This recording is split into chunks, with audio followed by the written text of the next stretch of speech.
តោះមេចាណាមេតាតំណងអត់បងប្អូនគេមើលថាមុខម្ហូបនេះជាឈ្មោះអ្វីដែរនេះជាអណ្ដាតជ្រូកឆាជាមួយភ្លៅអង្កងកែបបងប្អូនអែម៉ាជំរាបសួរពុកម៉ែបងប្អូនថ្ងៃនេះបានម្ហូបអ្វីដែរថ្ងៃនេះខ្ញុំមានមុខម្ហូបមួយដែលចង់មកចែកម្លែកបងប្អូនទាំងអស់គ្នាទស្សនាបងប្អូនឥឡូវយើងទៅមើលសកម្មភាពធ្វើទាំងអស់គ្នាបងប្អូនថ្ងៃនេះខ្ញុំមានអណ្ដាតជ្រូកមួយទម្ងន់ប្រហែលជិត1គីឡូបងប្អូនហើយយើងយកមកកោសសម្អាតលាងទឹកឲ្យស្អាតហើយចាំយើងដាក់ខ្ទះនិងដាក់គ្រឿងកាត់ឆ្អាបមួយចំនួនចូលហើយកុំភ្លេចបង់គ្រឿងបន្ថែមផងមានអំបិលប៊ីចេងស្ករដើម្បីឲ្យចាប់ជាតិជាមួយសាច់ដែលយើងស្ងោរបងប្អូនបើយើងស្ងោរទឹកសតទេមានន័យថាសាច់ហ្នឹងវាយើងយកទៅឆាទៅវាសាបបងប្អូនវាអត់ជាតិអត់ជើតែរបស់ឆ្អិនយើងយកទៅចម្អិនជាមួយនេះវាអត់ចូលជាតិគ្នាទេអញ្ចឹងយើងទុកវាមិនឡៃសិនហើយយើងមកងាកមើលការលាងបន្លែបងប្អូនបន្លែយើងមានតែមួយមុខនេះទេបងប្អូនខាងខ្ញុំហៅផ្លូវកង្កែបងប្អូនបើខាងបងប្អូនមិនដឹងថាហៅជ័យដែរទេ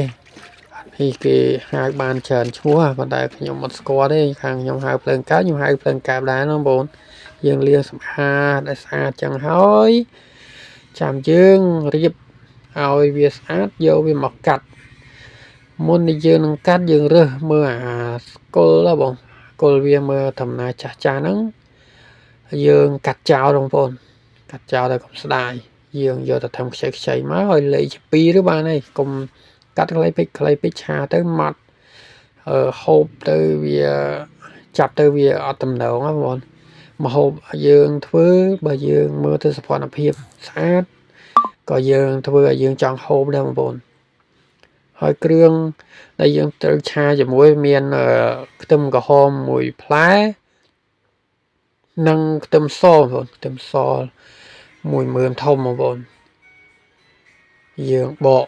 ស្បកវាឲ្យស្អាតហើយចាំយើងយកទៅចិញ្ច្រាំបងប្អូនហើយមានជាមួយនឹងម្ទេសដែរបងប្អូនចូលចិត្តម្ទេសដាក់ម្ទេសច្រើនហើយតែល្អបងប្អូនហិលហូបឆ្ងាញ់បងប្អូនដែលចូលចិត្តខ្លែមអីក៏ត្រូវដែរនេះបាយក៏ត្រូវមក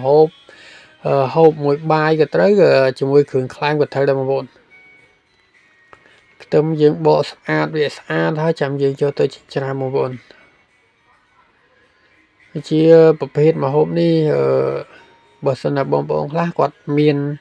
ពងក្រង់បងប្អូនពងក្រង់ដាក់លាយជាមួយក៏អែមដែរអានេះហែងកឆែតតែវានឹងមួយយ៉ាងម្នាក់បងប្អូនឆ្ងាញ់ដូចគ្នា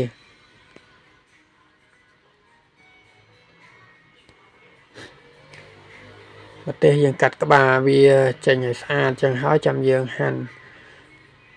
ដើម្បីឲ្យវាមើលទៅមានសោភ័ណភាពដែរបងប្អូន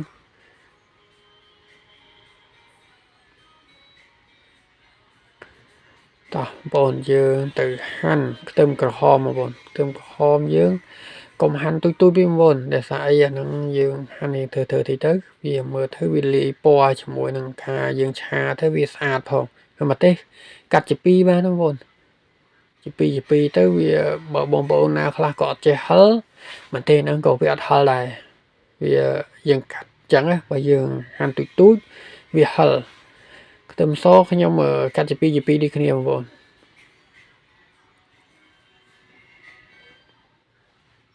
តោះយើងរួចរាល់ហើយចាប់ផ្ដើមទៅមើលសាច់យើងមកងាស់ប្រហែលជា10-20នាទីវាឆ្អិនល្មមប្រភេទអណ្ដាតជ្រូកនេះវាស្រួលជាងអណ្ដាតគោបងប្អូនអណ្ដាតគោស្ងោរតអភ័យបានឆាទៅកើតបងប្អូនអណ្ដាតជ្រូកស្រួលតែមកឆ្អិនល្មមបានហើយអញ្ចឹងស្រង់ទុកវាមកដើម្បីយើងយកទៅហាន់សនុកយកតាផ្នែកតែសាច់ដាតជ្រូកនេះមានគ្រោងឆ្អឹងនៅជាប់នៅនឹងអញ្ចឹងយើងត្រូវកាត់អាគ្រោងឆ្អឹងនេះចេញយើងយកទៅផ្នែកខាងសាច់យកមកឆាបងប្អូន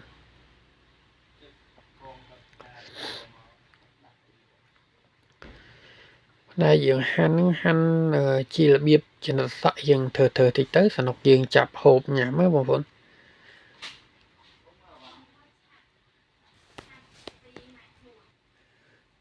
ដាតជោគនេះមួយយើងអាចឆាបានមួយខ្ទះបងប្អូនជាមួយនឹងបន្លែយើងហាន់ចឹងមកបន្ទះស្ដើងក៏បានឬក្រាស់ប៉ុន្តែក្រាស់តិចទៅស្រួលញ៉ាំបងប្អូនតោះយើងរួចរាល់ហើយអានេះជាទឹកស្ងោរយើងស្អាតអញ្ចឹងយើងយកមកលាយជាមួយម្សៅឆាបន្តិចសម្រាប់យើងដាក់ពេលឆាវាយ៉ាងខាប់ទឹកបងប្អូនយើងរៀបចំគ្រឿងហើយចាប់ផ្ដើមយើងឆាតែម្ដងណាបងប្អូន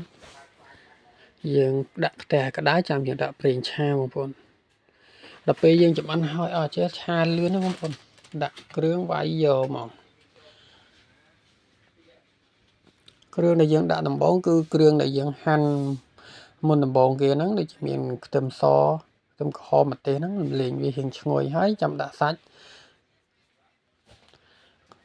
គ្រឿងហ្នឹងយើងលីងមកល្មមបងប្អូនបើចាំក្រៀមពេកទេត្រឹមតែមួយក្លិនរៀងឈ្ងុយចាប់ផ្ដើមយើង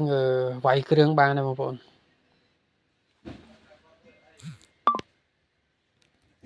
ហ្នឹងហើយយើងចាប់ផ្ដើមដាក់សាច់យើងមកហើយគ្រឿងដែលយើងឆាមានគ្រឿងផ្សំបងប្អូនមានដូចជាម្សៅស៊ុប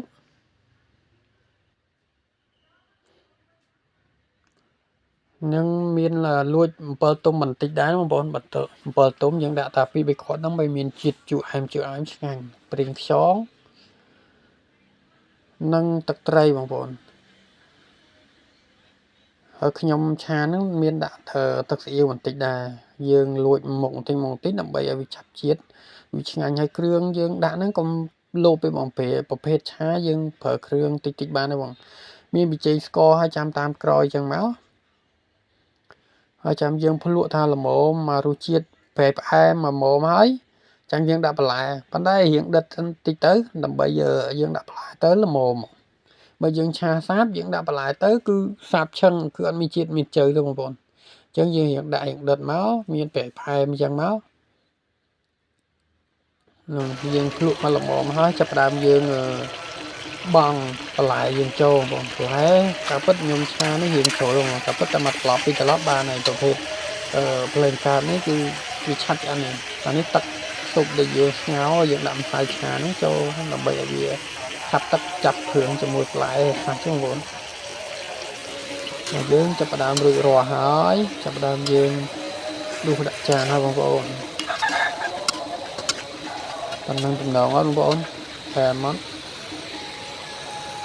ហ្នឹងហើយបងប្អូនអរគុណច្រើនដែលបានទស្សនាវីដេអូនឹងតាំងពីដើមរហូតដល់ចប់ខ្ញុំមានសំណពរបងប្អូនចូលចិត្តវីដេអូជួយ like chia share និងfollow ម្នាក់មួយផងដើម្បីផ្ដល់កម្លាំងចិត្តឲ្យខ្ញុំធ្វើវីដេអូទស្សនាបន្តទៀតនឹងរកមុខម្ហូបថ្មីទៀតបាទអរគុណច្រើន